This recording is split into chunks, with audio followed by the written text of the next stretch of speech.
Hello and welcome to Silent Podcast, where we are anything but silent. How are you today, Davey? I'm doing all right. It's a little nippy, but it was very sunny. It was probably the sunniest in like a while. Like the sun was starting to fade around 6 p.m. EST, which it has, in the past couple of months have not. So it's been like 4 p.m. and it's like pitch black. You're like, no. Yeah, spring is springing. Spring is springing, as they say, man. Like, I feel that. Like, I now work in an area where I can actually see the sun a little bit later, anyways, because like I'm not on the ground floor for the first time ever, like in a while, and I'm in Manhattan, so I'm like, oh, sun, and then like it disappears at like an appropriater time, yeah.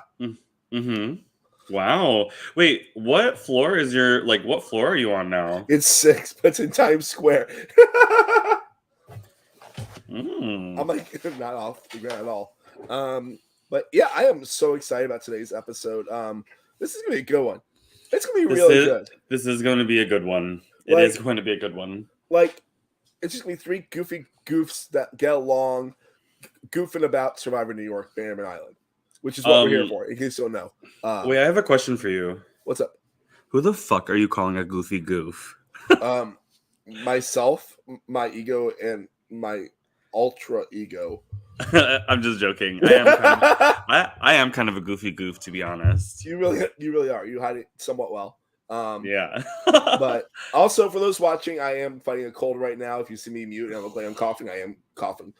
He is coughing. I gave him some feedback to eat a Halls yesterday. I said, get some lozenges, bitch. Ludens, baby. Ludens. Upside down. Yeah. Yeah. All right, but you know what? Yeah. Speaking of someone who actually not speaking of someone that can soothe your throat. No. Oh my god, that sounds Mark. Wrong. That sounds so wrong. Yeah, someone who is sickening in his own way. Ooh, that was cool, right? That's mean. No, sickening is whatever. Whatever. We love this guy. I love this guy. He is a tall drink of water, though he is sitting on this podcast. Yeah. Shall we introduce him? I mean, he is the longest player in Survivor New York history, and he's played the most days of anyone in Survivor New York. Yeah, they invented Kimmel of Survivor New York. Yeah. In so many different ways. Ways. Alex Forstenhausler, how are you, my friend? Hey! Oh, what an introduction. Thanks for inviting me to this Goof Fest, guys. Really appreciate it. Goofy Goobers, what's up? Love it. Oh, happy to be here. Did you write that entire introduction? It felt really rehearsed. Oh, every night. The thing is, it's like not rehearsed. Like it's like rehearsing in months. Like we planned everything out so far. And I assume. Yeah, you asked me if it was rehearsed, and my answer is yes and. Also, to shout out Valencia in the chat because family, the best. Love her. Yeah. Oh, Valencia. Yeah. What a great episode, you guys. What a great season. Yes. So happy to be here. Yeah, they're literally coming in guns a-blazing. And speaking of, weapons, Alex, we got to ask you the question of the hour, which is, if you were a weapon, what kind of weapon would you be? Yeah, this is something I've spent obviously a lot of time thinking about just in my daily life, just constantly. And I think if I was a weapon, I guess my answer would be a pen, because you know how they say the pen is mightier than the sword. And it's not just because, I'm a writer and I write a lot of things, but it's actually also because you can literally use a pen as a weapon also if you wanted to. I don't know if you've seen the movie Red Eye. I'm a big fan of Red Eye. Oh, yeah. There's my favorite moment in the movie where, spoiler alert a little bit for Red Eye, where someone is stabbed with a pen. And so there's multiple reasons why I'm picking pen. But I think specifically I will pick that exact pen from the movie Red Eye. The movie they just spoiled that's 19 years old. Yeah, Alex, I love that movie, and it also stars Colby Donaldson from Survivor, so we got to connect. Yeah, it does. Look at that. He was like in everything in 2002 to 2007, right? he was hot stuff. He was hot stuff. He was. Still is to some people. Yeah, I will say, you know, I'm always genuinely surprised when people come up with a answer to that question that I wasn't expecting, and I definitely wasn't expecting that. So kudos to you, Alex. Oh, thanks. Oh, you're so nice. You're too kind. I'm okay with it. I think it's good. Yeah. Mark was less impressed by my answer. Less impressed. I mean, like, the thing is, you have to get really close to someone to hurt someone with a pen. You just have to be 6 feet away. But, I'm just kidding. But it was the double thing. It was also the words you can. But it's also like writing. You can also like throw it at someone. It's on different levels. You can stab and you can write with it. So it's also, as we all know, Alex is a good thing to write with. I don't know what that meant. Thank you for that. Yes. With that, let's transition into the episode. Right. What a great episode this is. I believe it's called Agent of Chaos, which I think we all have been in games before and in life. Mark, I'm not chaotic. Davey. No, I'm not. Davey. I'm not a chaotic person at all. As a human being, sure, but I've seen you be chaotic in games. Innocent until proven guilty. All right. Let's roll the film. Alex, would you consider yourself a chaotic player? I would not consider it, but I would agree that sometimes, you know, in different people's games there are moments of chaos. But I like to think of myself as a fairly logical player. But I think sometimes if you're in a bad position in the game, then you sort of want to cause chaos to shake things up. Like ideally in a game, I'm in a good position, in control. I want to keep the chaos to a minimum. But if I'm in a bad position, like let's bring on the chaos, let's mix it up, let's change the status quo. So I have the ability to be chaotic, but only when necessary. Understood. Mark, and you? I mean, I can be chaotic. I give off the air of chaos. But I'm a pretty reasonable human being. I do like to think outside of the box. When I play games, I try to play differently each time to at least challenge myself in different ways. Mainly because most of the time I'm not successful. So it's just that thing of like, how can I try to do better? You know, like what can I learn from my last game to use it for my next game, if that makes sense. So that's a different form of chaos, like a chaos inside of my soul. Yeah, I mean, the way you play every time seems pretty chaotic. Actually, it is. It's inherently. What's the word that you use, Mark? Frenetic, or I'll say frenetic. Yeah. I mean, changing up the way that you play every single time is actually kind of fun. It's a little chaotic, if you will. Yeah. And upon further review of the tapes, I agree with your sentiment. I don't think that I am a chaotic person in general, but I have been known to play chaotically. It's so hard for me not to talk about like what happened in Australian Survivor today, considering like that was pure chaos. I haven't watched, so please don't spoil. No, but I'm not. I'm hearing that the season of Australian Survivor is top notch. Yeah, I would say we're in a very chaotic time right now with Australian Survivor, U.S. Survivor, and Survivor New York all at the same time. Literally. There's a lot of Survivor happening on our feeds. And Surviving Maine just finished also. Oh my god, another one. Yeah, another one. Yeah. Oh well. Speaking of surviving, it is Final 9. Yeah. Or no, it's Final 8. It's Final 8. Yes. No, it's Final 9. It's Final 8 at the end of the episode. Yes. So it's final. Going into this episode is Final 8. Did I count it wrong? Yeah, I believe this is Final 8. You're right. I can't count. Disregard. Oh, it's all good. So it is Final 8, and I always view Final 8 as this really interesting tribal. I think that the dynamics are always either like pretty skewed, where it leans like either 5-3, or there's a bunch of tension between two sides, and it's 4-4, and both sides are trying to get somebody to flip, or they go to rocks. Yeah. Like it's also interesting with this because like I feel like it's a lot of pairs in this season at this point. Like I feel like they're not really going tribal lines, but they're saying tribal lines just to make it easy. Yeah. Shout out to all the pairs. Whoop, whoop. Yeah, I think you could literally pair up every Yeah, you could have 4 pairs. I'm curious. What do you guys think the 4 pairs right. are? Obviously, there are other relationships, and I know what I think the pairs are, but I was curious what you think. I mean, Brienne and Sharif's the easiest one. Yeah. Yeah, Brian Sharif. I think Danny and Kristen, even though they don't think that they're a duo, even though it's pretty obvious. They're kind of fighting throughout this whole episode. Yeah. I think Stan and Annie, #Stanny, #Stannies. They're kind of a duo, and honestly, it's Julia and Veronica. Which they also are. I feel like they might not call each other's number 1, but they're like each other's number 2. Yeah. Well, it's also interesting because there's been multiple times where Julia sort of wanted to get out Veronica, but it's sort of like they're sort of still paired up just by how the game has unfolded here.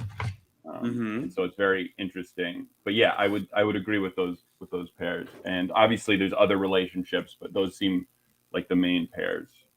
Yeah. Right, I mean, like, we had to talk about, like, immediately, like, Stan gets his way for, like, didn't get his way for, like, this episode, like, in the beginning, like, end of last episode. But, like, he still has so much agency in the game. He knows that too. Yeah. Well, that's what he says. That is what I think he does. I genuinely think he does. Well, here's what I'm gonna say. Last episode, he wanted Veronica out, and Veronica did not go out. And then this episode, it also seemed like he wanted Veronica out, and Veronica did not go out. I don't know what you think agency is exactly. I think he's well positioned, and he has people who are protecting him. But I feel like we just saw 2 examples of him wanting something and not being able to make it happen, is what it seemed like. Yeah. I think it speaks to the kind of player and the amount of groundwork that he's laid to make sure that he's in the most optimal spot. I think that that's always something that I'm always thinking about. And it's the makings of someone that can make really big moves in towards the end game. I think having his agency and protection while still being able to dictate some things has proven to be pretty useful. Like, he might. Excuse me. Get a Halls, bitch. Get a Halls. It's a Ludens site, bro. It's a Ludens. Ludens. But because if I'm talking, I want Ludens because Ludens keeps it coded. But no. I feel like agency is what he has, which is the most important thing. Like, and he has a lot of options. Yes, Robin the option for him, but I feel like he also knew that Robin was not going to be an option long term from the way the game was before, like, officially being able to be like, "Hey, Robin, I got you." Yeah. I mean, it also feels like these last 2 people that got voted out, I don't think Stan necessarily wanted either of them to go. It would have been his preference. So I feel like these actually have been 2 sort of bad episodes for Stan. I still think he's well positioned in the game because luckily he has so many relationships he can sort of afford to lose some of these. But I think it's very clear that it's not, these last 2 episodes have not gone the way that he wants. And it's funny because in the beginning of this episode he sort of started by saying, like, he's going to let go about the Veronica. Like, his game's evolving. He's not going to work. And then, like, a few minutes later, he's like, so I think we should get out Veronica. It's almost like he was like, well, that didn't work, so I'm going to pretend like that was okay and I'm fine with it. But I think, and I think he really wants Veronica out mainly just because she was saying his name. And it's also maybe like more of a personal thing than necessarily what's best for his game. Although usually, I guess, voting out someone who's saying your name is good gameplay. But he does seem to have a personal vendetta against Veronica for saying his name. That's just my thought. I've got a sidetrack question, okay? Since we have an interesting guest today, right? You were a reward this season, right? I was a reward. How do you and he feel continues to be. Of course. I'm a reward for you guys today. This is obviously. But like, my question for you is, how do you feel like that people that you gave the advice to that are still in the game have listened to your advice? It's a great question. I think the one that sticks out the most about who seemed to do the exact opposite of what my advice was would have to be Danny.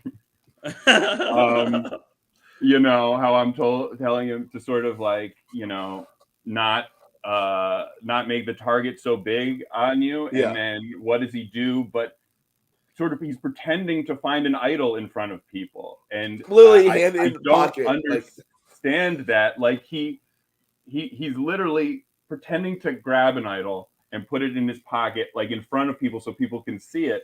And what does that do? Then that makes everyone is now trying to target him and Kristen. Like it's like that's the exact opposite of what I was telling him to do. And he did it, and it created all this negative attention on him that now he's been spending sort of the rest of the game trying to get off him. I feel like maybe just with this episode, people are starting to move on. But like the last couple episodes were really rough because he did that. And it was frustrating watching that, being like, what did I tell you? But I think he was just a little paranoid, a little scared. And I think that's why he did that. But I was disappointed to see that.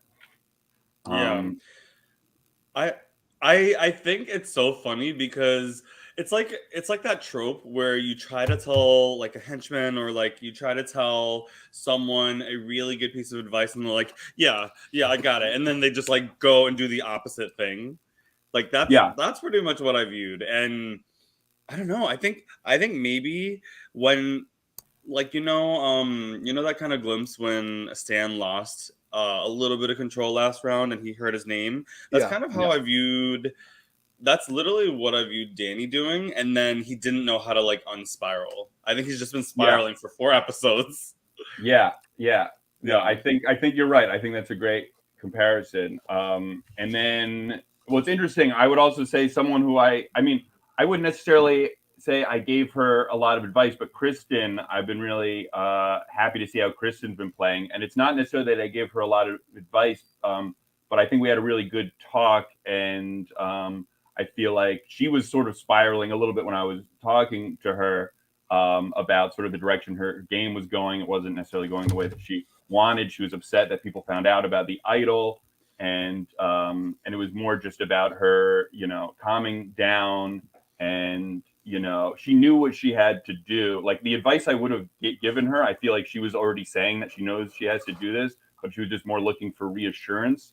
And I've been really proud, to see how she's played, because she's in a tough position she's sort of stuck with Danny, and Danny keeps like trying to almost inadvertently like tank her game, like at every side. And I think she's been handling it as well as anyone could expect. Like you see those moments where like Danny told her that he told everyone about the idol, and she's like upset, but she's still keeping her cool. Yeah. And I feel like that was a big thing where she was upset at like how things sort of went the first day, but now the second day things aren't going her way, but she's still handling it okay. And she's like, I'm okay. This isn't the end of my game. I can survive this. And even though negative things are coming my way, I can deal with it. Yeah. Nice. Rolling with the punches. Yeah. Making the best out of things. Making the best. Yeah. Lemonade. Exactly. Yeah. We like lemonade in this house. We do. I love lemonade. It's a great beverage. I want to bring up like Brienne. She's the first person to be like, Stan is like way too much like comfortable right now. And like and I think it's like Brienne on those swing sets, because she's on that swing set a lot in this episode. It proves to be great very confessional. I love that confessional. That was on the swing set, and she says that she's in a swing position. Yeah, that has to be one of the best moments. I mean, like that's it's a little bit later in the episode, but like the whole thing of like how she's like, everyone wants Stan gone, but me and Sharif was like, and it's like, does that make them want you gone too? Like, I love that. Like, I love her brain. I think she's such a brilliant player, and she's in such an amazing position right now.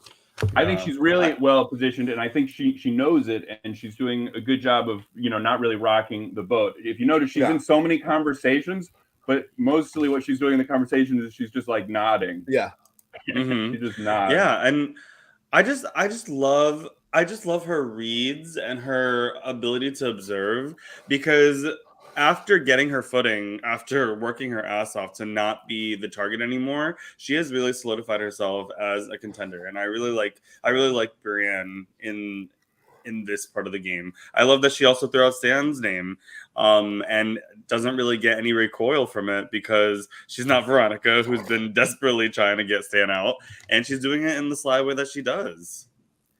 It's very nice to see. Yeah. Like, she's playing great. I think she's playing great. Sort of reminds me a little bit of, sort of like a Sophie Clark South Pacific. Yes. I get that. Yeah. It's like let the big people let the bigger people personality.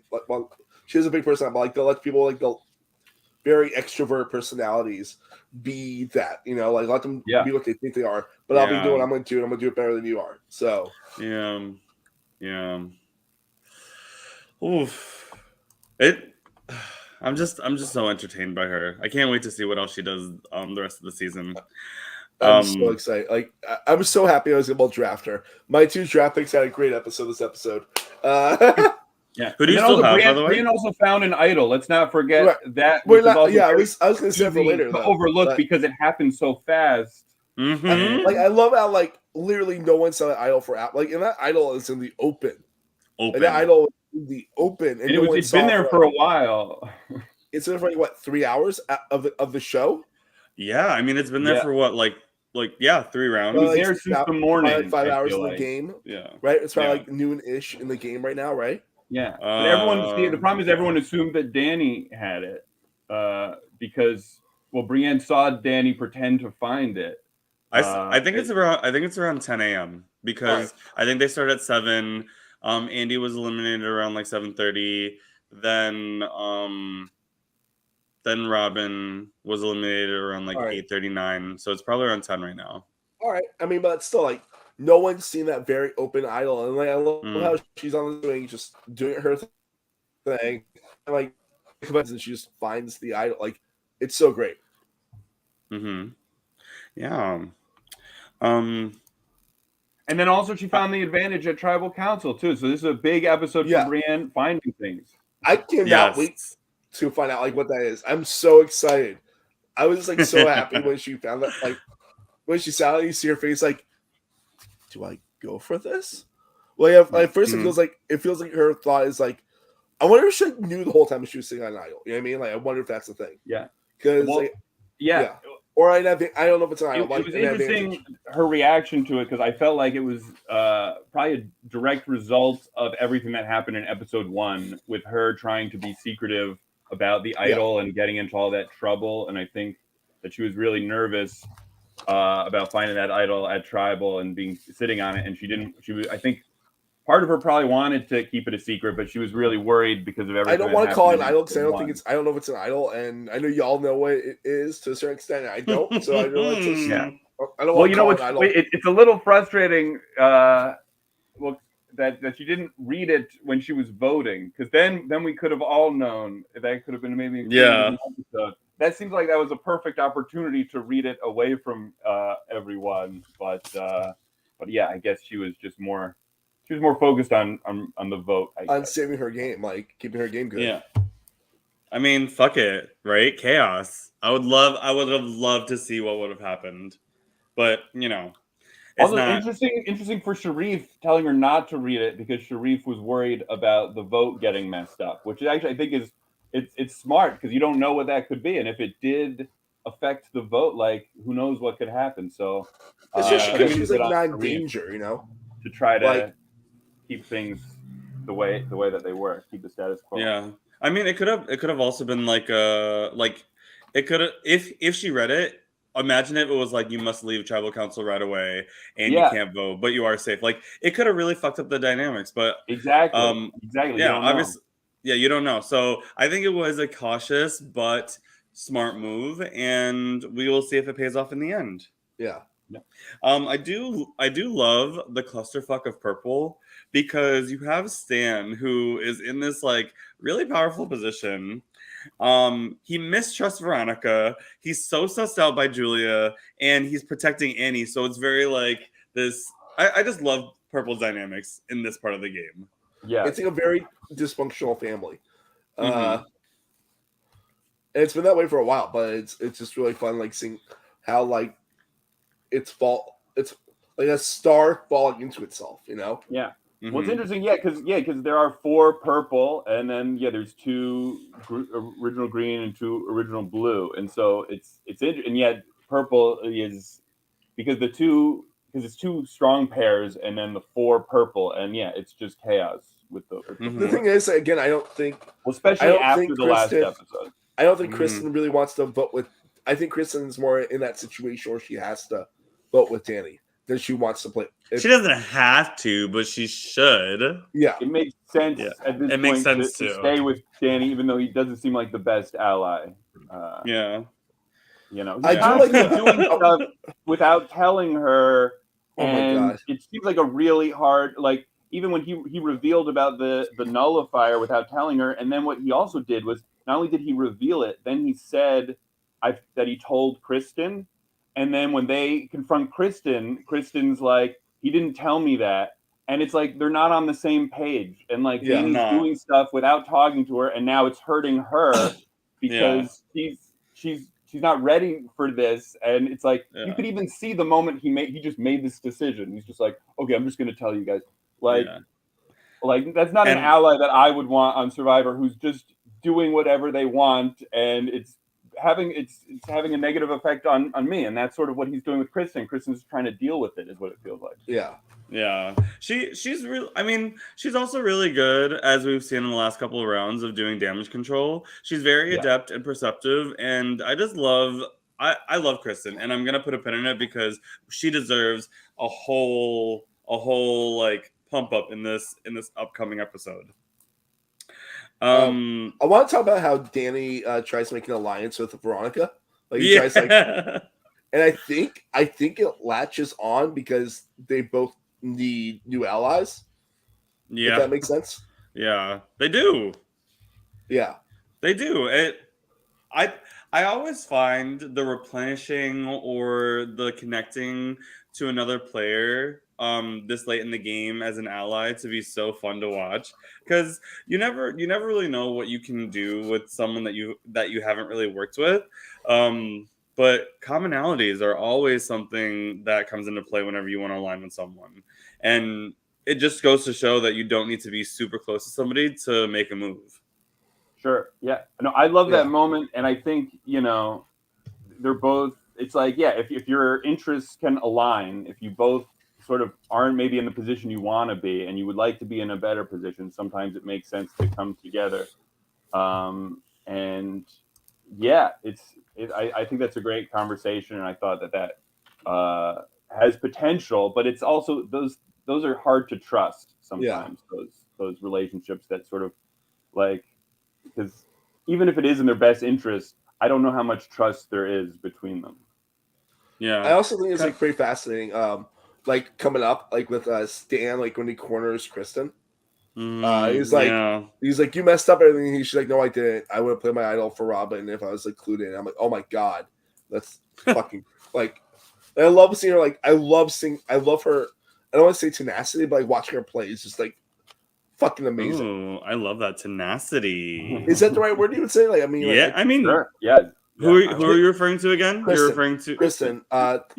She is a fighter. She's all the words to describe someone who isn't gonna give up. Yeah, agreed. Yeah, try, if you will. Definitely. Try. And I thought this was a great episode for Kristen, not just based on her recovering a little bit, you could say, from the last 2 episodes from, it wasn't her fault, but the idol getting revealed and the fallout of that. And I thought her playing the idol, I think, was the correct move because it had become so toxic. But then she wins immunity, which is another great thing. We didn't talk about the immunity. I don't know if there's an order we're going in, but we're gonna go in order. We're gonna go in order. I love that. Tell me when I'm allowed to talk about the immunity challenge. Yes. I do like how Veronica and Danny are talking to each other, and now everyone. And I also timestamped this because it was so interesting to me.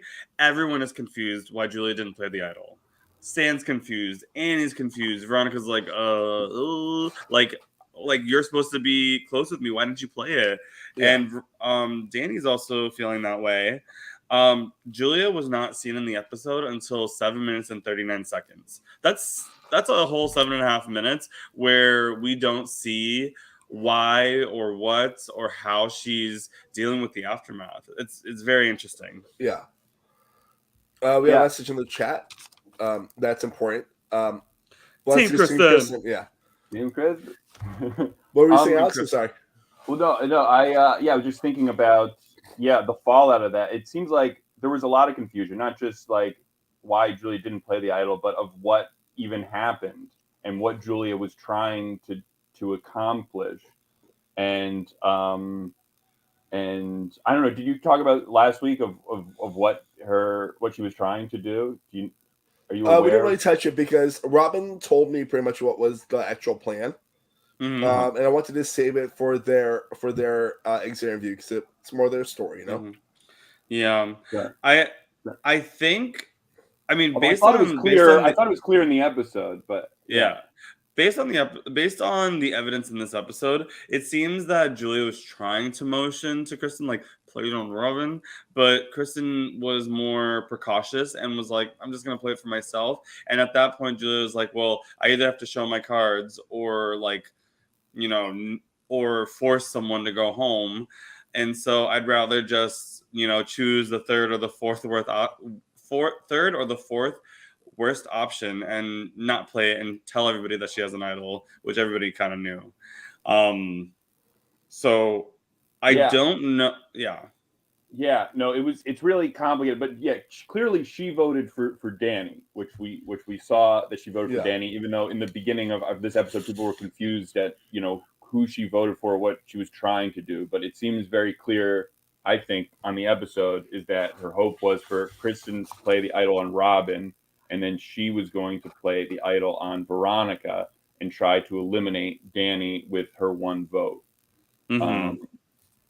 And when Kristen played the idol on herself, sort of the plan no longer worked. And I think Julia was like, the plan sort of had already failed, and she was just trying to think of like how to salvage this. And ultimately she decided to keep her idol, which she didn't know at the time, but ended up probably being maybe the worst thing she could have done. By far.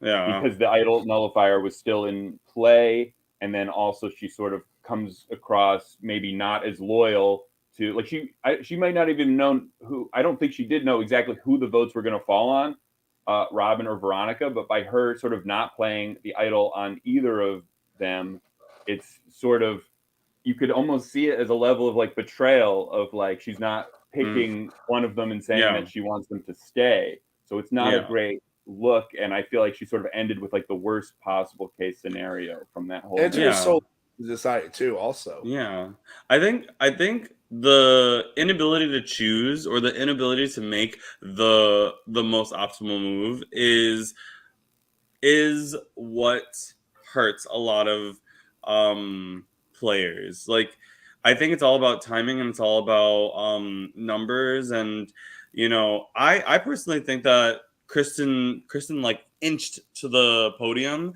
to play her idol, and I do think that there was enough room there to be able to nullify all the votes and just send one person home with just their vote. That would have been in a parallel universe, in universe 275, Julia plays the idol for Robin or plays the idol for Veronica, and Kristen plays it for Robin, and Danny goes home with one vote. Yeah. I'm sure Danny's happy. I thought it was a great plan, though. It was a great plan, and I would like to say it feels like a lot of this season, Julia's had these great plans. Julia's great at coming up with the plans. She's amazing. She's good. And unfortunately, like, the execution of the plan wasn't always there. But I think she's such a great character, and she'd be great to have on any season because, like, she gave so many great confessionals right before Tribal, where. Oh my God! Not a Survivor New York Multiverse. Take me to 275, baby. I'm sure Danny wants to be there too. Yeah. Well, not there. I mean, Dave is up. I don't know what happens in 275. I have an idol and I nullify all the votes and split my 2 extra votes But and my Davey, personal are you vote. playing in season 5 in Multiverse 275? No, in Multiverse 275, I am in a great position at Final 6 in my season. Oh. Anyways. Again, watch Survivor New York season 4. It's really great. Yes. Yes. Try find season 1 and watch season 2 if you want to see Alex. The last thing that I want to say, or the last 2 things that I want to say is, it's funny that amongst all of this, Julie doesn't consider herself a threat. While chatting, she's like, "Oh, I don't want that to put a target on my back," and everybody's just like sipping their water bottles, like, "I think you are a threat, honey." Yeah, like she's been a threat since the jump. Like, I mean, like if you see her, like, and you talk to her, you know she's super smart, she's fun, she's personable. Like, those are like very actually threatening things in Survivor. Sure. Yeah, and the last thing that I wanted to highlight was I just love how transparent Annie is. Like, she knows she's not dumb. Like, I think that she's played an unassuming kind of game where she kind of just like goes wherever, but she knows that she's been thrown out as the decoy several times. And I like her trio chat with Danny and Kristen was like, y'all are an obvious duo, like, come on. And Chris is like, oh man, it's like, you weren't hiding it, girl. I think she's like actually had the best episode of everyone this episode, honestly. Like, Annie? Yeah, I 100% believe that she had the best episode of everyone this episode. And I think like she's been playing a really good game. I don't talk about it that often, but like I feel like her game has been so specific and smart for like what she needs it to be. Like, she's not trying to overplay. She's like playing. I hate saying, but she's the way she's playing. She like knows her lane, and put that in quotes for those that are not watching the video. But like, it's that like, yes, I will keep going down this route. Use me how you need to, but I'm going to get to the end, and I will win because I know how to talk, and I know what I'm doing, and I'm knowing how I'm making allies. Yeah. Right. Like I think the quote unquote know your lane win is interesting, and it's a not easy win, but like, the way that she's playing her game, I think she's playing it very, very smart. She's dealing with the cards that she was dealt very, very well. She's incredibly loyal to her allies, but she's not an idiot about it either. Sure. Yeah. I agree. I feel like she's very underestimated, and I think she's more aware of the game than other people realize. Like, she's one of those people where if she had to final 3, I'd be scared. Like, if I'm in the final 3 with her, 100%. She's in the final 3, I'm scared. No, like, like, if you talk to her, you know that she knows what she's saying. Like, it's like, and Valencia actually agrees. She I like likes too. I agree, Mark. Oh, go.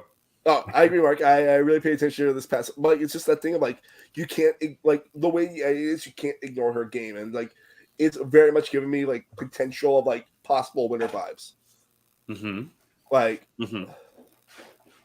Yes, I think that she is just so. Oh, I love her so much. Annie, if you're listening to this, I love you. Let's get brunch soon. Come back to New York, or Davey will go to Florida. Yeah, I mean, I'm probably gonna go to Florida soon. I don't know when though. Anyways, is there anything else we want to talk about before we go to the challenge? I'm ready for the challenge. Let's talk about it. I've been ready for the challenge. I love this challenge. Yeah. So let's describe what we're doing today. It's various 2-on-2 puzzles in like a bracket formation. So there's 3. You need to beat 3 puzzles to win. First one's a word puzzle. Second one is like a triangle art puzzle. Third is Tangram. Tangram. And the last one's the Tower of Hanoi. But which, oh my god, I still know how to do quick. Yeah. That's in my bones. But I have a question though. Well, since you guys were there, like the people that were not there, like the people that were not up yet, were they like blindfolded and told not to look, or? No, they were sequestered in another location. Yeah, cool. Yeah, they weren't blindfolded. They were just away from it. Yeah, you were in another area while they were doing the challenge. Because obviously, like, if you see someone like playing Never Give Up, like, oh yeah, I'm doing that immediately, you know? Oh yeah. I really loved the technical setup of this challenge. I think 8 and 16 are their bracket numbers. So it's organically going to be this beautiful like waterfall elimination kind of like scenario. And them being away and not being able to see what the other players are doing really like allowed for highlights and allowed for strengths to come out, especially with the intensity of just being one-on-one. Yeah, I think when you bring this up, the any fans are like Beyonce, Taylor Swift fans. I agree. I feel like falling in love. Also, we have to talk about how amazingly well designed these puzzles are. I know Chris always like puts some money for like well designed things like this, and it looks fucking cool. It looks like it's from the show. It's like that Tower of Hanoi looked amazing. It just looked cool. It looked like a fun tactile puzzle for all three of those. Yeah. Yes, tactile puzzle. I'd also like to say how well edited I thought the challenge was, and it was actually edited by McKenna from this season. McKenna edited it, and I thought she did an amazing job. I was obsessed with the cross cutting in it, and it's cool that even though McKenna's not on the season anymore, her presence is still felt in some of the editing, like this challenge. I just thought it was amazing. Yeah, and it was cool to also see like the progress, like almost like the cross cutting of like which pairs were doing better than the other pairs. Yeah, and and it's something that you wouldn't see that in like regular Survivor, and so it's always cool when Survivor New York can do like cool editing stuff that you wouldn't normally see otherwise. Yeah.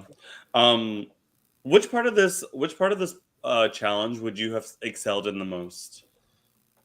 Tower of Hanoi. Mark says his. I don't know. I think I would have been okay at all of them, but I wouldn't necessarily be like I would have been great or terrible at any of them. I don't know. I wish I didn't get it. Sometimes we would do some of the challenges afterwards, but this was not one that I did. Also, maybe the word puzzle I think I could have got. Yeah. I definitely think I would have gotten faster than Danny and Julia. Yeah. But that was so fun when they just cut to them and it was just like silence and like everyone else you're hearing like the noises and then it's Davey, which one would you think you'd excel at? I taught English for 2.5 years exclusively, and so the geometry shapes. It's actually really funny. I taught English for 2.5 years, and every time I'm tasked with like a unscramble or a word puzzle, I just like I freeze up and I can't do it. Yeah. And I would unfortunately have to try to get through the word puzzle portion. But I think the best would be my tangram flowers, because I do think that works out really well. Yeah, I would think that I would be good at that, but everyone seemed to have a really hard time with it. So I'm almost thinking like, is it harder than it looks? I mean, although Veronica didn't even have all her pieces, so that definitely would have been hard. But it did seem like they were struggling with that. Yeah. Let's talk about the individual breakdowns, right? Yeah. So first was Brienne and Annie, and this was like actually really close. Like Annie beat Brienne by like a second. And it was quick. It was really, really quick. Then we have Sharif and Kristen. And like this one goes pretty quick too, but I think it's really funny that like Sharif has PIE like in the top corner for like the whole time. I'm like, Sharif just spelled the word pie. That's all he did. He's got pie. I mean, he must be hungry out there, I think. Well, pie is awesome though. Like it's great. It's just so funny. That's all you see is pie. I yeah. Chris is like listing his favorite things. Yeah, Chris is like, I've said this before several times. Pie. What is pie? It's just yeah. So it's like silly. No, you can't spell it, Sharif, if you have pie in the corner. But I want pie. We have Julia and Danny. That takes a while, so let's wait until the end of this one to talk about it. Stan and Veronica, which apparently is important to know, but Veronica just destroys it, in like 4 seconds. Yeah. Destroyed. Yeah. Very good. So yeah, we're gonna talk about Danny and Julia, or Yeah, Danny and Julia. They spent a long time. I liked when Danny asked how many words. Like, can you tell us Yeah. how many words? Chris is like, no. Yeah. Chris's parents like, no. I also love that when Danny like finally gets it in his celebration, he runs like right into the tent pole. I'm like, oh no, that's like me, the giant klutz. Like just break the tent during a He was hurricane. just very excited to get it. Never give up. Bang. So we get to the what's it called? The Tangram Flowers. The Tangram, yeah, I thought it was the Tangram Flowers, but it could not be. It's just like this beautiful. It's this beautiful purple flower which has like a black like one side of it, and it's a bunch of triangles and squares. Cool. I mean, it's awesome. Like I did not know the name of it. I want one. I like art and puzzles. So art. It looks cool. I feel like it's hard in part because there's a lot of pieces that are like blank pieces, and like that's what sort of makes it hard. And pieces that look very similar to each other. Yeah. And yeah, like as you said, McKenna did such an awesome job editing this. Like this took them a while. Like it took them like it looks like my mind probably took them like at least 5 minutes a piece, probably. Mm-hmm. And the sinister piece inside the bag. Well, and it was crazy because Veronica thought maybe she's missing a piece, and then she grabs the bag and she's like shaking it, and nothing comes out, and then she goes back a second time, and then finds like was it 2 more pieces? I think it was 1 more. I'm not sure. But yeah, she realizes that she missed it, and it's crazy that she missed it even when she was shaking the bag. Yeah, I thought that was crazy. I thought she was done for when that happened. Yeah. I also love how like in Danny and Kristen like basically gets it by a corner, and Danny's just staring at her puzzle like, how did she do that? Yeah, that it wasn't that close. I think he was just watching her solve it, is what it felt like. Yeah, I mean, yeah, that's just like so funny how he's just like, oh my god, how did she get from how pieces not at all together to basically together, and then like she just doesn't stop moving at all like doing that puzzle. You're just like, yes. Mm-hmm. Yes. Yeah. Oh, I love when Kristen said Kristen is a great balance to Chris. And what I mean by that is Chris is very kind of like deadpan. He's very like, come on, guys. And Kristen's always so animated with all of her commentary. Like I remember when it was like as you can see, so-and-so at the last tribal, and Kristen's like, we can't see. And it's always like so fast too. Yeah. It's always quick. And then in this one, Chris is like, something is wrong. She goes, I know. It's also like funny because like on like the most basics of like Decipher, like the voice changes, the height difference because he's a foot taller than her too. It's just like fun. It's just I love it. They need to go on the comedy act if this. It's a fun dynamic. I would love to watch a sitcom with both of them. I think that would be very fun. 10. That's what it's called. Chris 10. It's Chris 10. I think that's a great. I think it's a great name. I like Alex, write the script. I've already started in my head. Great. It starts off in Bannerman Island, right? I mean, I think we should shoot it on Bannerman Island. As all great sitcoms are. Got it. Then we get to the final round, which is the Tower of Hanoi. And like, I wonder, like, because I know Kristen has done that puzzle a couple of times for sure. I wonder if that like has any like leg up. If she remembered that also, you know? Yeah. I mean, I definitely think. I mean, I feel like I've done that too. And even though like I haven't memorized exactly how to do it, I feel like I remember. Yeah, it's just like I could do it. I've done it before. And I think, it's just like the memory of knowing like what you have to do is definitely an advantage. Yeah. I think Kristen's reputation precedes her. I know that we don't like to talk about her past, but I think that her experience with Redacted has had some impact with the Tower of Hanoi because it was so heavily influenced in the mini community. And I do think that as someone who has been a puzzle master and someone who was really good at like as we've seen, made it to the final of this specific challenge. I think Kristen's very, very strong with puzzles. Yeah. Definitely. I don't know if she did much Tower of Hanoi with that game, but I agree. Yeah, like she knows what she's doing, and like it's not a hard puzzle. Tower of Hanoi is just gonna get one stack to their side.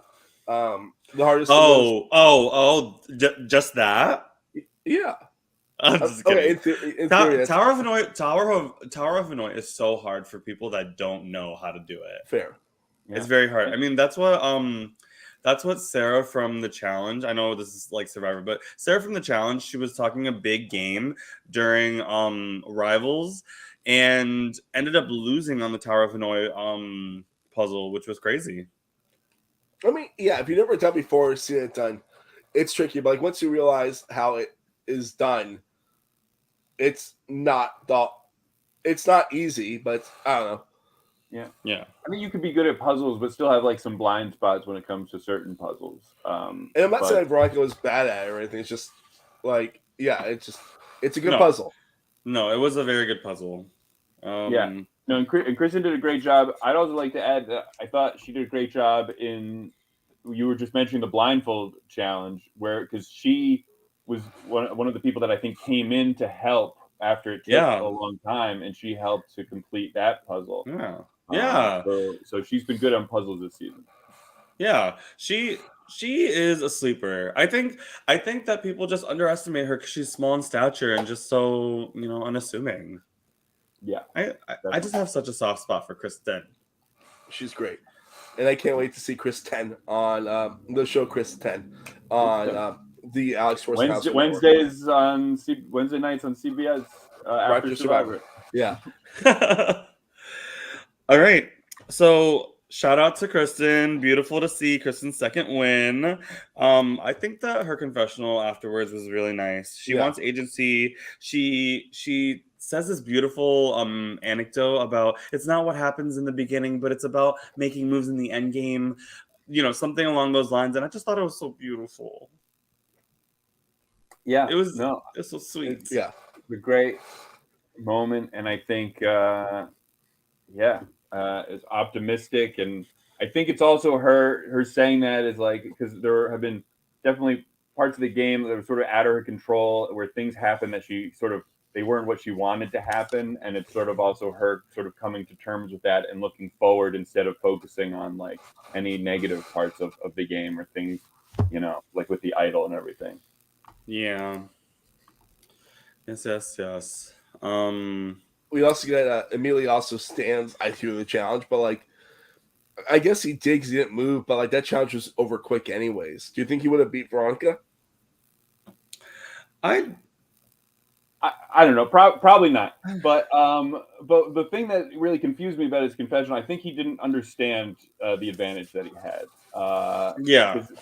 He said he didn't want to win it because then he would have to give someone else immunity. But like you don't have to give someone immunity if you win it. Like the advantage is like for you to use or not use, if you want. He's not obligated.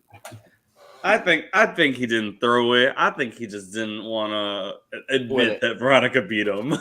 But also, like maybe he did technically throw, which would be a great tactically great move. But well, maybe he wants to throw it for another reason. But the reason he gave was because he doesn't want to have to use his advantage. It didn't make sense to me because he doesn't have to use it. And then we get loose lips sink ships. I can't talk today. My diction's horrible today. We get hashtag loose lips sink ships. Danny says, I'm gonna simplify it for y'all.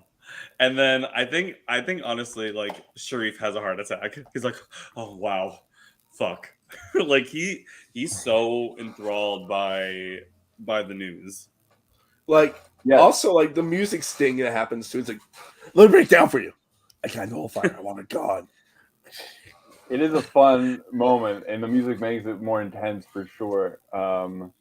It seems like Danny is just really trying to get out Julia, and when it wasn't working, he was thinking, oh, what will work is I'll just tell them about this. And yeah, so well, ultimately it sort of got the result he wanted. So Did it though? I'm just kidding. It did. But I don't necessarily agree with exactly how he went about it. But I understand that he was trying to get her out. You understand? Oh, you know, we can play music if we want to. So I just was like, yeah, we need a music sting. I had no idea what that was. It's my plate. So yeah. Holy shit! I was Well, not. thank you for that, Mark. Thank you. I mean, yeah, we were talking about how music can make a moment, can enhance a moment. So it's very. Should I see what other music we have here and see how it enhances? I think the rest of this should be us just playing music and being like, yeah, I like that. That's a good beat. Yeah. Okay. Yes, we love a good body roll. Yeah.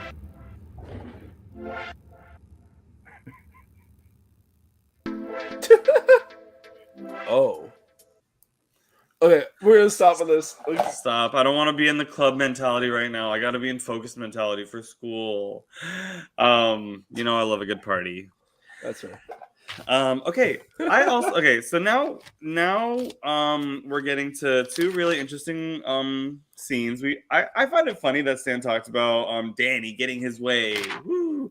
And then also kind of like it's juxtaposed with him being like, oh, this is the first time that I haven't gotten my way. I just think that he's so adept to what's happening in the game right now. Like he has his finger on the pulse pretty much the entire time. Yeah. He's playing an incredible game. So yeah. But yeah, I think it's very interesting. So right after that, the scene where Danny reveals that, Stan immediately goes to tell everyone else. Oh yeah, and he's telling them because he doesn't want that to happen.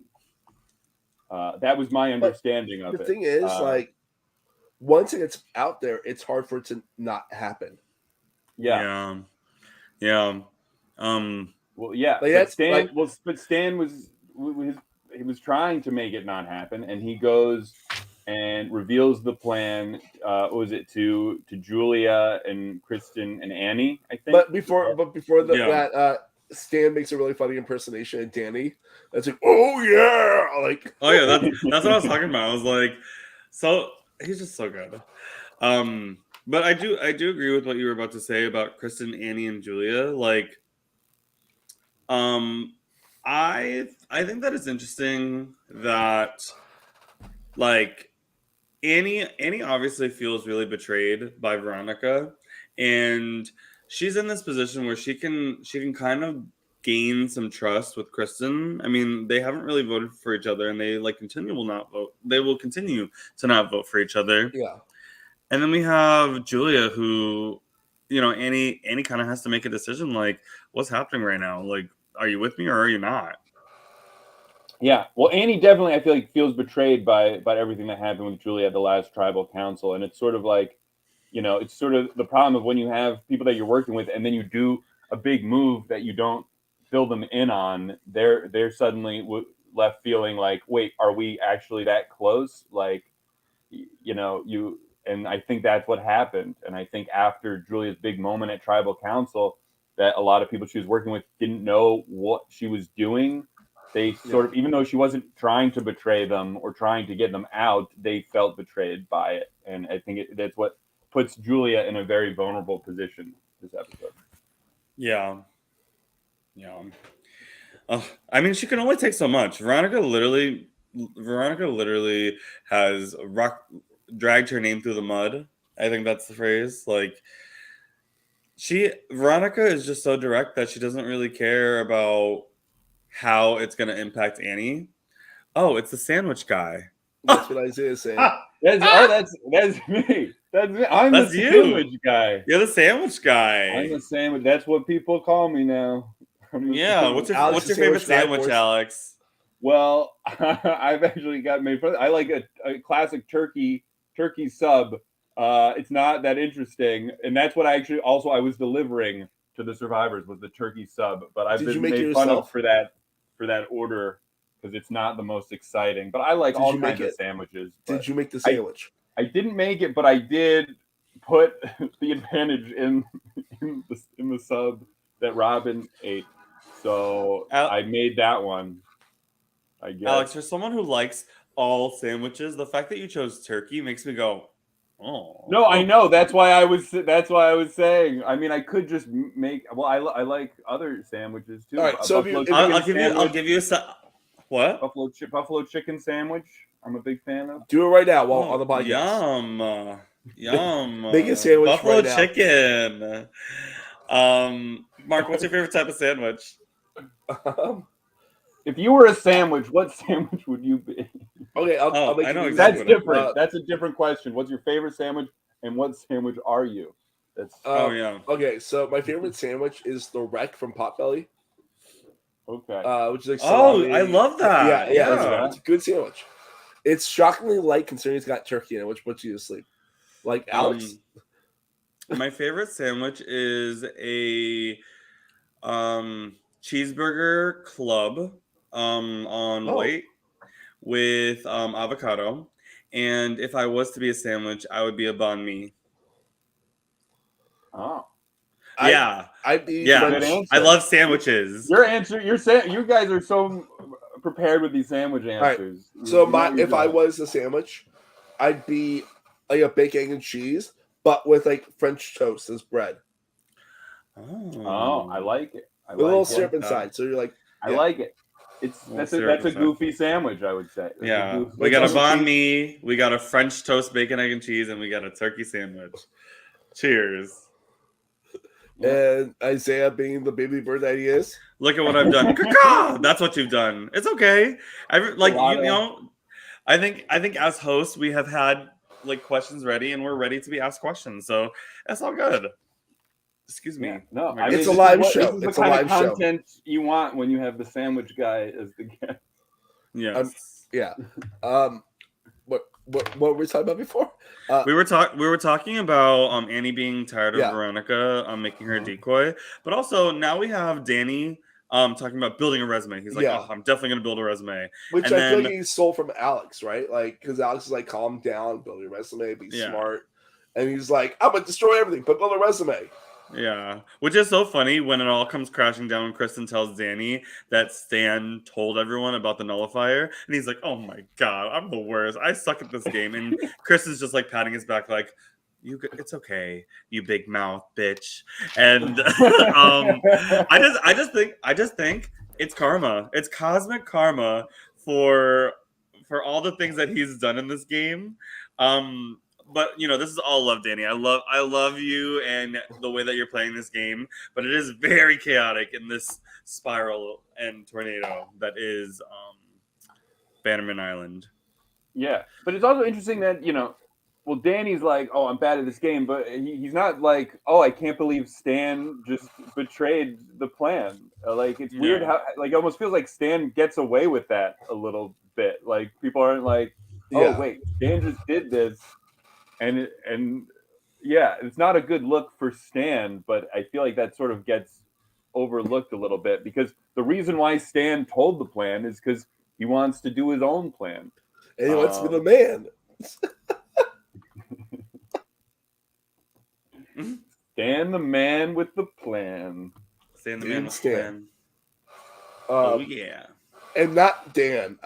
E. There you go. I tried. It wasn't good. I liked it. Thank you. I want to bring up quickly the what I think is a really important scene. The Brienne, Kristen, and Annie scene.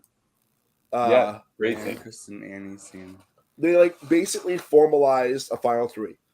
They were like they like talked for a while about like how they would actually be really good for a final three for all three of them because they played three very different games. Yeah, and I think that this could be a really, really good alliance.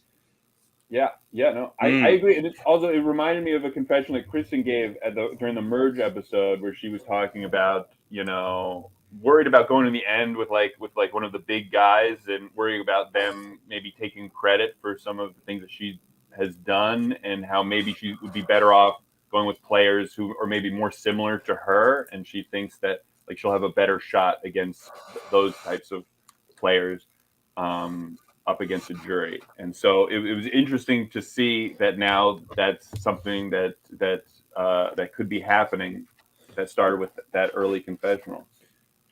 Yeah. I call this the ABC Alliance because it's Annie, Brienne, and Kristen, and I hope they come together and really show what this game is all about. Yeah. Yeah. Also, that Annie has to decide now if she wants to be in the middle anymore. Like, it's just kind of fascinating seeing that. Like, she has to make that decision. Like, you're potentially the final 7. You're at the final 8. Yeah. Can you like be in the middle? Like, it's not the worst thing. It's not an easy thing, but that's tricky. And the tough thing with that alliance, I think, is that each of them have pairs with one of these guys. You know, you got Dan, Sharif, and Danny, and it's like if they were going to try to go to the end together, it's like, well, which of their pairs are they going to vote out first? Because the person whose pair would get cut first, that person then suddenly has less sort of control and less options, and so that would be interesting to see how they would be able to try to navigate that and with the order that they would cut each of their pairs to get to the end. I also, I think it's hard to trust that, but it'll be also wanted to bring up in the chat, Amy Lynn said she's found herself cheering for Annie lately. And like, I think that's like the edit that Amy's been getting has been like growing so much, like the positivity, you know? Yeah. Nice to see all the Annie fans coming out. Davey's one of the original Stannies. I'm one of the original Stannies. Amy, join me. I'm a Stanny too. #Stanny. I also it was said earlier today, but I thought it was just funny that it needs to get brought up again because like the whole like last third of the episode for Brienne, she's on the swing while openly talking about being a swing vote. It's just so funny to me. It's so funny watching that. Like, I love it. It's great TV. I love it. It is funny, although I feel like if there were too many confessionals like that, it might get a little dizzy. But I like having one like that because I'm going back and forth following. Yeah. Were you the one that shot that, or? No, I did not. I did not shoot that, but I thought it was very well shot. Although the thing that I was a little disappointed with, because she finds an idol at the end of it, and I feel like it would have been nice to have Brienne then talk about finding the idol in the confessional, but I feel like it just ended with her finding the idol. So if I was shooting that confessional, we would have gotten her to say something about that. Yeah. It's a shame you weren't. Let me think. The next two things I think are really funny. Veronica being like, my closest ally, do I have to vote Julia? And Danny's like, shut the fuck up. I literally had to lose Andy and Robin back to back. The King of Puns, so Jordan Kalish says all confessional locations should be based on puns. I agree with that. I like that. I stand by that. Someone's having like has like a rocky position in the game. You know, you film by the rocks. You know. Yeah. I mean, the running scene. It was literally group. Okay, so I filmed that. I went to the group of 5. It was Veronica, Brienne, Sharif, Stan, and Danny. And then all of a sudden they hear the girls coming up to them. So they start running. They're literally running away from it. Like that's running away with it. Oh. Yeah. And I favorited that scene on my phone because I just love how everyone has been talking about this vote, but they won't talk to Julia, Annie, or I think it's Kristen who's running as well. Yes. Yeah. I just think that it's hilarious. That swivel was a great little catch. Great shot, great moment. It really looks like the start of a challenge. It looks like a challenge is starting. I thought it was a challenge. It was the next week on. I'm like, oh, that's a challenge. I'm like, no, that was not. That was just people running. And then Jordan Kalish appears for like 3 seconds. Also, more things from Kalish. If you're in a hot seat, you should pull out a little burning chair. So. Yes. So we'll bring props. We're not. It's not just Naomi that for next season. There has to be burning chairs. Okay. It's a very specific problem. I'm trying to think of more puns, but I'm like, I'm low on creative juices right now. Yeah. Yeah. Well, yeah. I just don't want to do another rock one, but if you're stuck between a rock and a hard place, you film a confessional between a rock and a hard place. Dwayne The Rock Johnson, right? Yeah, Dwayne The Rock Johnson. It's your rock. We'll get him. It's your boy. There's a lot of rock. Why are all my ideas involving rocks? I mean, if you know you're going home 7-1, you're on rock bottom. You also go to the rocks as well. If your game is floundering, you film in the water. If you're like a lone wolf, then you actually are petting a lone wolf while you're confessing. Yeah, we'll bring in a wolf for that confessional. This is good. This is good stuff. If you're the goat, there's a goat next to you. That's a sheep. That's a sheep, right? Or you could just wear a goat mask or something. I don't know. Yeah. I mean, I'm sure Andy has at least 3 of those because like he has a raccoon mask on like the whole of Surviving Maine. Mm-hmm. Fair, Kalish. I get it. Yeah. If you're petting a lone wolf, wouldn't it not be a lone wolf? Unless you're a goat. Well, you're not a wolf, and it is a wolf. So the wolf is a lone wolf. Yeah. These are the questions we like. We want more of those questions. We want more. Yeah. Okay. I think that's pretty much it. Do you want to talk about anything else before we get to tribal? I think that like Veronica brings up that she thinks she can work with Sharif is pretty important. It's like it feels important, like just because I feel like more and more people want to work with Sharif and less people want to work with Stan. Yeah. Yeah, I think so. I mean, Brienne literally called it. Like, I think Stan is a good shield and he is a good ally, but he's also in this fragile position because everybody wants him out. So I see the rationale. Oh, we have to bring up the title of the episode because it was mentioned. Julia calls herself Agent of Chaos. Yeah. So yes. Great title, and I think that would be a correct description of Julia. And I think Julia's been great this whole season, especially in terms of like confessionals and mixing it up. And I think it's very interesting that I feel like the player that Julia is in confessionals is very different than the player that we see like interacting with other players, because and she's constantly pitching. It's been really helpful, I think, for the editing of the episodes, because there's been so many confessionals of Julia right before Tribal Council where she just pitches like this crazy plan that she could maybe do to mix things up, and then it immediately makes Tribal Council like 10 times more exciting because of that confessional that she just gave. Like when she's like, "Ooh, I might play my idol," or I might talk to Sharif and Edsel about just blindsiding Veronica. Like she would just give these crazy statements, and I think she is the agent of chaos this season, I would say. Mm-hmm. What would be really agent of chaosy? What? Like knowing, like if Julia knew that Danny was going to be playing an idol nullifier, and everybody knows that she has an idol, I honestly probably would have lied, like at Tribal, like as we were going in, being like, what is this? And maybe fake that I had a second idol. Mm-hmm. You would do that. You would definitely. I would. I mean, that sounds like what you were trying to do. I think in season 4, you were trying to pull something like that when you went. You tried to pull like a very similar move. Yeah, I'd literally look at Danny. I'd be like, Danny, how many idols does your idol nullify? And that music would start playing too, right?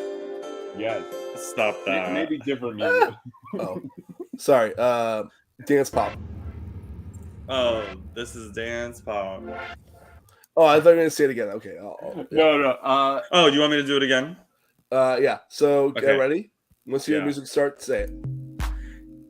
Hey, Danny. How many idols does your idol nullifier nullify?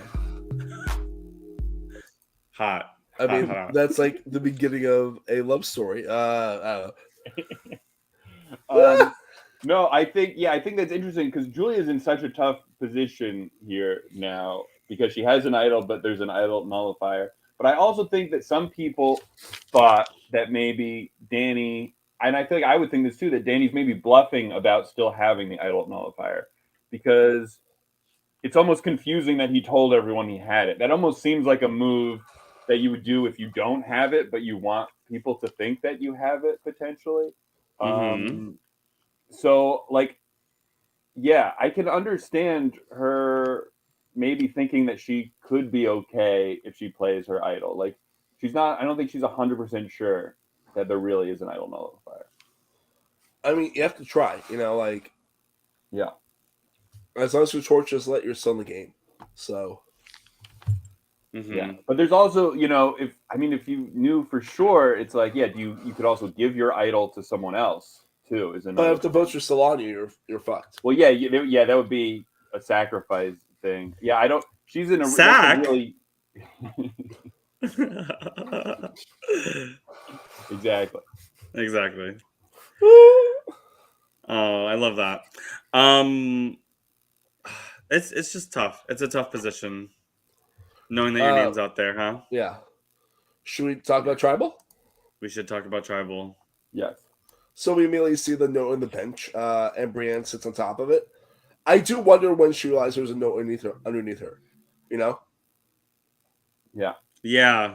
Like, was it immediate? Like, you see her processing throughout like the whole tribal, but like, it doesn't. I think it. Yeah, I think it is immediate, and she kind of has to play it off like, oh, let me just drink this water bottle, even though there's like nothing left. It kind of reminds me of what. It kind of reminds me of like, oh, look at this. I can't really move because if I move, I like give myself away. Yes. Yeah. Yes. Yeah. That. I think. Yeah. Also, I don't know who hid that clue. Not me. But I do think that's usually the spot that Brienne sits in. But anyone could have gotten it. But I do think she does normally sit in that spot. Yeah. And also, I think, she was also the first one to come in. And so I think she probably did notice it. Fair. Maybe. Yeah. I love seeing Robin enter while I see like three guys in polo, like in button-down shirts, like bright color, like shirts like that. And then Robin walks in and just fucking slays because that's what Robin does. Yes, that like one shoulder slit, like freshly washed hair, no beautiful bucket hat. Yeah. Yeah, I think it's a great jury, and we got some good jury reaction shots. My favorite thing ever is like Andy, like I posted on my like Instagram story today, like his eyes like popping out of his head, like staring at people, like not moving, like Robin's like counting people. We'll get to the vote. It was like the funniest thing ever. I loved it. Yeah, Robin really slayed. Yes, I think Sharif has a really good point because this is like my theory when it comes to idols. He talks about like how like he doesn't really have time to look for idols and he doesn't care because he'd rather be strategizing. This time when it comes to idols, I'll look for them. I need to look for them, but like if I can build my connections, I'm building my connections. I'd rather build my connections instead of like digging around the playground at Final 8. Yes. Yeah. I agree with that. I think ultimately the game is more about your connections than how many idols you can find. I mean, the idols up to this point in the season, none of them have been played correctly. Yeah. Nope. So and it really feels like, I mean, also everyone that's had the idol, it's almost felt like a bad thing, like it's been drawing attention to them and it's been getting votes against them. So. And I don't think it's like that for every game, but that's what it felt like for this game. So, yeah, I think it's definitely better to build your relationships than spend all your time trying to find an idol. And it's definitely better than to pretend to be finding an idol. Yeah. Have the idols canceled any votes this season? I don't think so. Wait, can you say that again? No, I don't think. Yeah, have any of the idols been like successful at all. Like any votes lost. I don't think so because. Well, hold on. Who? No, did wait? Oh wait, never mind. No, I don't think any. No. Who did No. Laura vote for in episode 1? I don't think it was. Laura voted for Edsel. Yeah, so no votes. No votes. Oh wow. Ooh. Oh. So if you're playing Survivor New York, Bannerman Island, don't go for it. Don't worry about your idols. It doesn't matter. It's not an idol season. Yeah. Keep your idols on yourself so your bag doesn't get searched. Yeah. If you have an idol, don't tell anybody else about it. And if you know that there's an idol nullifier out there, hush your mouth. Yes. All great advice. All great advice. Yes, truly. All right, so we have confirmation from the person that sat on it. Brienne saw it and sat on it, so she saw it immediately and sat on it. So like me being like the person I am, I'm like trying to figure out. Hi, Brienne. Hey, Brienne, we love you. Best lone wolf in the business. Congrats on your idol.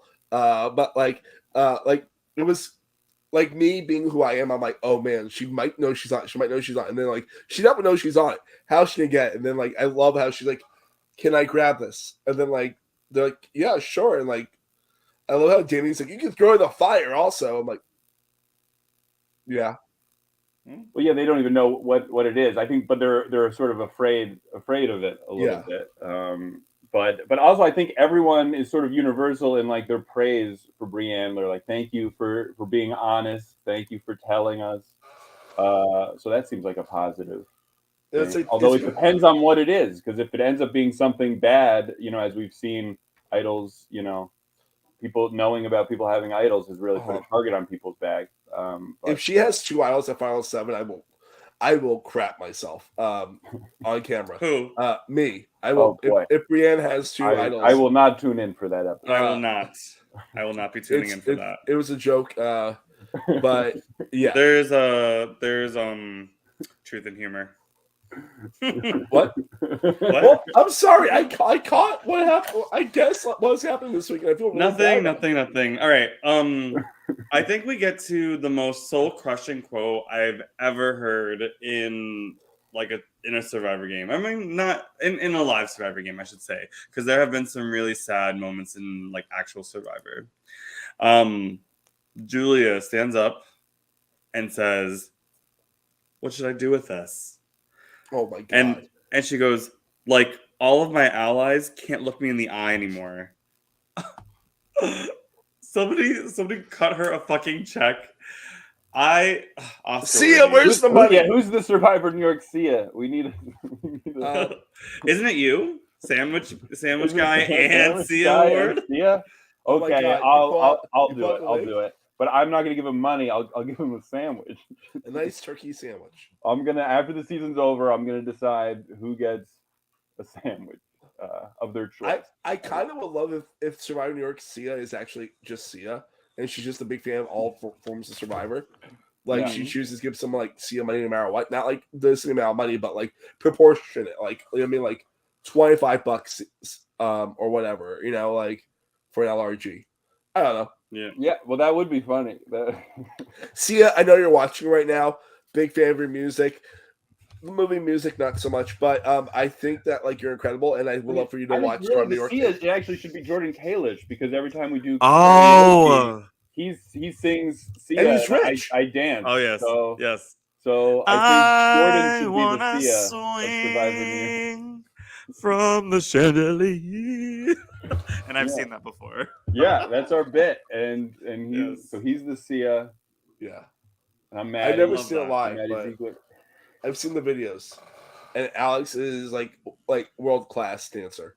I appreciate that. Thank you. But yeah, I mean, like that is like the most crushing moment ever. Like watching Julia like basically soliloquy while like full stage, just like this idol, and like it's like her Hamlet moment, but like Hamlet's about to die.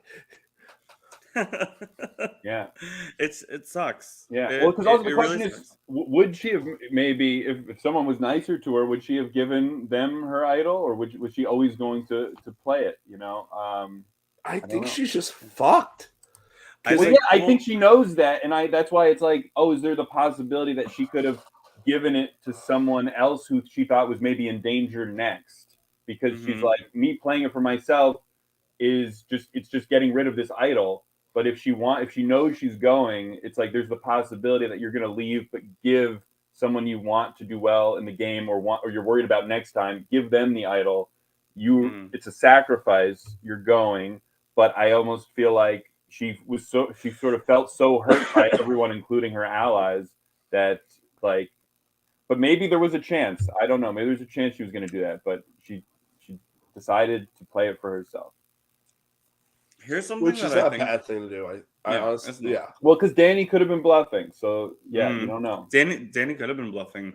I think what could have been really cool is before tribal, and I mean, as soon as you hear your name, like things get crazy. So it's like I understand why there wasn't a full-fledged plan. Full-fledged plan, fully fleshed out, whatever. Yeah, I understand why there wasn't that. I think another possibility would Julia be like, okay, because Julia has proven herself to be someone who has seen all constituents in the game and understand where they were and how they were going to vote. I think what she could have done was been like, Stan, I think that we're in a position to take the game. Like, please vote with us girls. Annie, I know that you feel betrayed by Veronica, but we need to squash this, decoy, whatever. I'm going to give you this idol. Let's save this idol for us to use moving forward. Let Danny nullify me. I'm not going to play it. And we put our 4 votes on somebody else. And, maybe that works. Maybe it doesn't. But at least it kind of, it's an option. I think it's something that you can't think about until, you have some time. But you only have, 15, 20 minutes? So, Davey, this is what you have to do. Go on that time machine you have behind you. Go back to 2021, December 2021. When go to Bannerman Island. Wait there. You'll see the game start playing. Don't interact with current previous Davey, so don't interfere with that. But also dress as previous Davey while being modern Davey with this knowledge. And what you're gonna do is pull Julia aside and tell her that. And also, be like, I should be telling you this because I'm not part of the game. But, let's make sure this happens. And then, Mark, come back. That seems like a lot of work when I could just go to Universe 275 with my America Chavez powers and just be like, hey, Julia, why don't you just do this? We can always speculate after the game, but I'm just putting it to rest. I love how that was the most Mark and Davey bit that has ever existed. What? 275? I actually don't know what 275 is. No, you going full on simple Marvel, and me going insanely complex storyteller. Yeah. Sounds like a great plan, guys. I'm on board. Alex, sounds like a great plan. Alex, go make a sandwich. Oh, yeah. So the vote is 4-1. Julia, 5-1. Julia gets 5. Veronica gets 2. Annie gets 1. Poor Veronica. She's losing allies. She's consistently voted every single time. But there seems to be a silver lining because people do want to work with her now. Yeah. Except for Annie, because that girl is dead to me. But yeah, I think this was just such a good episode. Do you want to talk about the vote breakdown? How who voted for who? You can. Yeah. So Veronica, the votes for Veronica were Julia and Annie. The votes for Julia were Kristen, Sharif, Veronica, Danny, and Brienne. And the vote for Annie was Stan, which I find pretty interesting. What are your thoughts on Stan's Annie? I don't think he wants blood on his hands at all. That's where he's at. Plus, he doesn't need to. Yeah, I don't know exactly what he was thinking. He's trying to maybe cause a little bit of chaos there, but I also think it was clear that I still think Stan wanted Veronica out. I think he was maybe a little unhappy that he didn't get his way, and so he was trying to mix it up a little bit. I'm sure we'll hear about it soon enough. But it was interesting. Mm-hmm. Should we talk about the next time on? Mm-hmm. All right, next time on Survivor New York Bannerman Island. Brienne reads a note. Annie wants the girls with power. There is more running. Kristen says Sharif and Brienne are running the show. Mm-hmm. Mm-hmm. Oh, my love, Kristen, rooting for your girl. Um, I was sad with Julia's final words. She says she wishes she was bolder, but it's tough. Like Survivor is a very hard game, but she played so well. She was an integral member of a lot of alliances.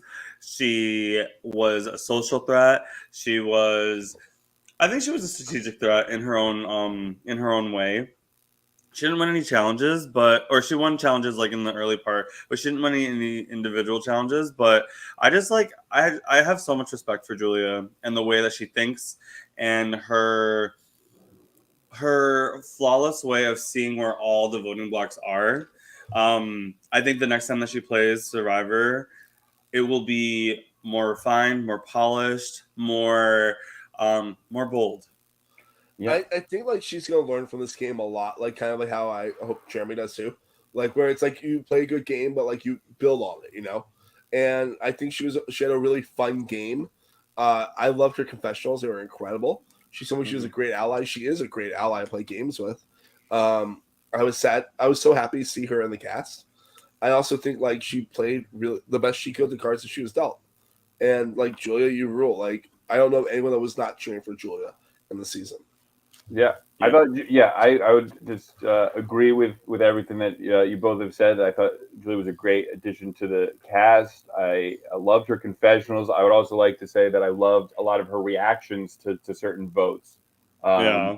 And even though it's sad that she's leaving the game, I'm excited that now she's on the jury and that we can still maybe get some of those great reactions because she really did deliver this season. Yeah. Yeah. And also her laugh, I will never ever forget that laugh. The first time I heard it when we were filming the tension rod challenge, I cracked up and I had to stop recording. It was so funny. It's very like yeah, like I can't even impersonate it because it's so unique and so funny. She's great. Yeah.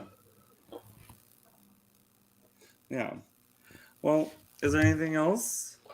I'm excited for the next episode. It seems like, we're getting near the finale, dynamic, right? And I feel like there's only 3 episodes left. So yeah, we're getting close. Okay, so it's final 5. We got final 7, and then we have finale part 1, finale part 1, and finale part 2. I did not know it was that. That's cool. Part finale because the season is so epic. It deserves a 2-part finale. Oh, that makes me excited. I really am so excited about that. I'm so excited. You should be. Everyone should be, and I'm excited to keep watching. I'm excited to watch the exit interviews too. Does she have an exit interview coming up? Is that? I imagine so. I think they got to do Robin first because I know they were a little behind. Because I know Andrew just did his. Got it. But yeah. Should we start wrapping up? We shall. Alex, it has been so wonderful talking with you. I have adored you since you first played Survivor New York and when I was getting ready for Survivor New York 4. And every time I see you, like you're kind of like comedian's delight. I make a joke, you laugh. Like it could be the weirdest or the silliest thing, but you just always give me a smile and you're just good vibes. So I just wanted to say thank you so much for agreeing to podcast with us today. Yeah. Thank you. Hard to agree with Davey. Yeah. Yes, my pleasure. It's an honor to be here, guys, and it's just fun. What a great goof fest this all turned out to be. 3 goofy goofs. Goofy goober. And the next time, hopefully we get to see each other in person soon. As much as this is fun. Yeah. Let's hang out in person soon because you guys are great. Always happy. Yes. Also, we got something really cool to bring up because we asked and the show told us that Robin's tomorrow night at 9 p.m. for their exit interview. Great. And Julia will be possibly this next weekend. So great. I love to have that information to put it out into the world that now people can put it on their calendars and get excited about those interviews. Should I go next, David, or do you want to go next? I'll go. Sure. if you want to follow me or ask me anything, Survivor or whatever, I'm a hoot. You can find me at Daveysak, DAVEYYSAK. And yeah, just like hit me up. I have a couple of things coming up, but we shall see if I'm popular with them. Yeah. If you want to follow me at Mark Levy85 on Instagram, Twitter, Letterboxd. Also, I talk about Lego Masters here on Sound Podcasts. And Davey and I are talking about the premiere of Survivor 44 with our own silent podcast friend and previous guest on here, Gia Worthy. That should be up any minute now, probably. Yes. And that was really fun. I recorded that yesterday. And that's strictly audio only, so being the podcast catchers. And you definitely want to listen to it. Like, it's so fun. It's always great talking to Gia and Davey. It makes me very happy. Yes. And of course, please like and subscribe to become part of the Sound Podcast family. We're starting Patreon pretty soon, which is going to be really cool. I'm very excited about that. There's some really cool things that have been mentioned in our host chat that I think are going to be very, very exciting. And no matter what, keep watching Survivor New York because it's incredible, as are you, and you, and you, and you, and everyone that's watching right now and listening. And with that, shall we say goodnight? Yeah. Well, good night, y'all. Good night, everyone. Thanks for watching. Bye.